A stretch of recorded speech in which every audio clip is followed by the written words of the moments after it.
ते उलट्या बाजून तुम्ही येत नव्हते मामा तिकडून म्हणजे बरोबर आहे. जे तुम्हीच विसरला, पीक काढायला आलं कुठल्या भागात काय पेरतात? ह्या भागात कापूस मिरची असणार, शाळू कापूस मिरची उलगायच्या वेळेला येणार इकडं. मग पुढं शाळू पेरलेला आहे, मग ते शाळू कापणी चालू होणार, त्याच्या पाठोपाठ 4 दिवसात यायचं, म्हणजे ते सगळं खायला गावतंय सगळं. नाहीतर मग पीक चारून भागल. पीक चरून भागणार, पीक उलागताना मग ते मरकं पीक चारायला मिळणारच. काढलेलं पीक चारायला मिळणार, मोकळा जागा मिळणार, किंवा पोसवाय नाही वाळतंय पीक ते खायला गावणार. असं ते टाइम धरून आलं पाहिजे. टाइम धरून येत होते. हा, आणि तसं आलं तर कमी पडत नाही, आणि मग भांडणं होत नाहीत, मारामाऱ्या होत नाहीत, समाधान राहत. उरपाट आलं तर सगळं चुकतंय. एक दिवस गेला की दुसऱ्या दिवशी पळा. तर ह्यात बी काहीतरी शिस्त पाहिजे, जातीनं फिरलं पाहिजे. आता नंद्याळचे विठू पाटील आपल्यात नाही. तुम्ही म्हटला की त्यांच्या घरात पण कोण नाही. जावाई ते तुमच्याबरोबर खास तुमच्या तोंडात मला वाटतं 10 का 12 वेळा नंद्याळच्या विठू पाटलांचं मी नाव ऐकलं. बरोबर. त्यांच्याविषयी थोडं सांगा मला. आता काय ते सांगितलं की काय कसं म्हणजे ते काय होतं एवढे मर्जी का मामांची पहिल्यांदा भेट कशी? मामाला ह्या भागात कोण आलं तर मामा काय म्हणतात माणसं, गावाला घर बांधावं. गावाला घर बांधून पदरची शेती आहे ती इकडून जागेचे घर बांधून भागत नाही. गावाला घर बांधावं ह्याचा अर्थ गावाला एक माणूस जोडावं. एक जोडताना 5, 10, 50 होतील, आपलं गाव आहे. एक जोडत गेलं तसं ते मामाला ह्या भागात माणूस पाहिजे होता. मग तो माणूस अगदी छत्र्या पाटील मामासारखा. मामा दिसायला गोरा, हे कावळा मामाचं वेगळं, आणि तो काळा ढेकणासारखा रेडका.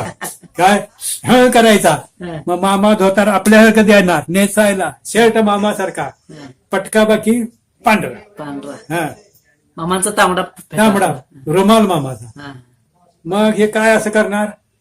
मग मामा मी शेतकऱ्याच्या बाजूचा म्हणायचा, काय सर्वातला ते बगीचा घ्यायचा, त्याला घ्या पण दे 50 रुपये, 5 रुपये मामा दे 50, असं बोलणार. मी शेतकऱ्याच्या बाजूचा, मग तुला बाळगून काय उपयोग रे?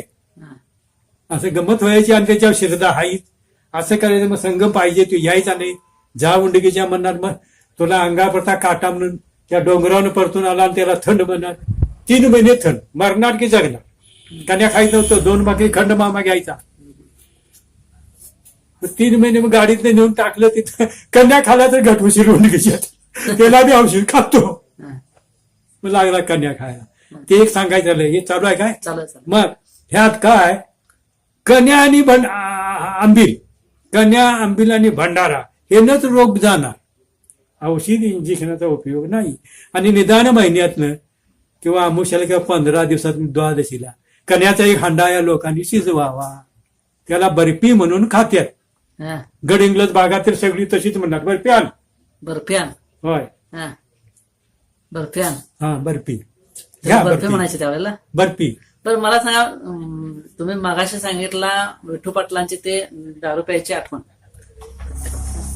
दारू पित होते, आणि काय तुम्ही म्हटलं की असं असं हे प्यायचं नाही मामाने सांगितलं. त्यानंतर सुटली का दारू त्यांची दारू मामा असताना सुटली. ते सांगितल्यानंतर सुटली काय?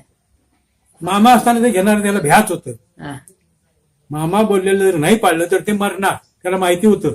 इथं असताना सोडली, तू असताना मी काय करणार नाही, गेल्यावर पिणारच. इथून नांदेड किती किलोमीटर आहे? जवळ आहे, 3 किलोमीटर. म्हणून ते ह्या भागात मामा आले की गलगलला उतरायचं.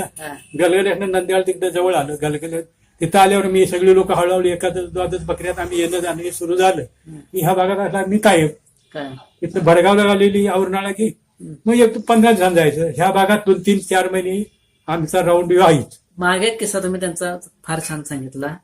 त्यांना काहीतरी पैसे द्यायला सांगितलं, काहीतरी हे सांगायला सांगितलं. मीच मामा तेच मामा आहेत म्हणून कोणतरी पाया पडायला. बरोबर आहे. तो किस्सा जरा काय, कोणतरी आलं हो देवाला यायच्या पद्धतीने. मग असं आम्ही बसला. मग आता हे तर बाळूमा कुठं आहे किंवा गायक कुठं आहे असं म्हणा की. गायक कुठं आहे? मग त्या गायकनं जावलं, ह्यो गायक ह्या गायकीच्या कुठे घातला केळं म्हण गाणं काय म्हणतोस ते. मग तुझं म्हण. हो, बर. मग काय करायचं आता?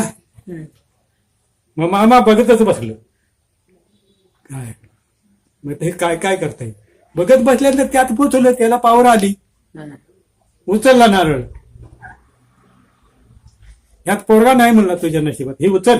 हा. नाही म्हणला, देवाला फळ आणले, ते केळं बिळं वाटा तर निघा, आम्हाला बरं वाटणार नाही. मग तुझ्या हाताने वाट, आम्ही नाही धरणार.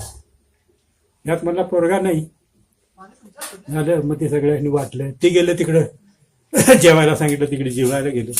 कसं काय रे, त्या देव सांगितलं असं म्हणलं की देव सांगितलं तर काय करू म्हणला, तू माझ्याकडे तोंड केल्यावर मी सोडतोय सांगणार देव. हा. मग असे अनेक काय विनोदाचे प्रसंग झालेत काय किंवा भरपूर झाले, पण काय आठवणार ह्या वयात. आमचं वय आता, मी आता 8 दिवस झोपून होतो. तिथवर गेलो आणि परतून गेलो. देवळापत्र जाता येते, मी शेताकडे जातेला माणूस चक्करच मारायला पडतंय काय की माणसं असं ना. आलं कसं तरी घराकडे आलं. मग दवाखान्याकडे गेलं, त्या डॉक्टरनं तिथं औषध खाल्लं, सांगितलं, औषध दिलं. तरी आता तिथनं येताना एकटे आला आलं. मग देवळापर्यंत मी गेलतो सकाळच्या फेरा. ऊन पडले, म्हटलं जाऊया. थंड वाजता बंद झाली, चिवटे बिवटे काढून टाकलं आणि गेलो. तिथे गेल्यावर ते पोरगं गाठ पडल्यावर गेलो संघ. या आईला म्हटलं जाऊया, 2 तास बसलो तिथे. जरा कवा जाईल तर तुम्ही, असं बाहेर पडायला पाहिजे, फिरायला माणसं पाहिजे, त्याशिवाय होत नाही. भोत्याला माणसं होती. कसरकरांचा एक विषय घ्या. कसरकरांचा सांगितलंय की त्यांनी. सांगितलं कसरकर आमच्याकडे प्रत्येकाची नसली वेगळ्या. कसलकरांचा विषय सांगितला ना मग अशी. सांगितलं कसलकरांचा सांगितलं नाही. सांगितलं ना. ते कन्या खाऊन टीबी गेली. हा, TB. टीबी गेल्यानंतर 2-3 पुरे मामा ह्याला पोरगा का देत नाही. ते दिव्या पाहिजे रे माझ्या पोरगा. तर ठीक आहे म्हणला, पोरगा झाला तर पाहिजे नको. मग पोरगा दिला, पण पोरगा तुझा खून करणार.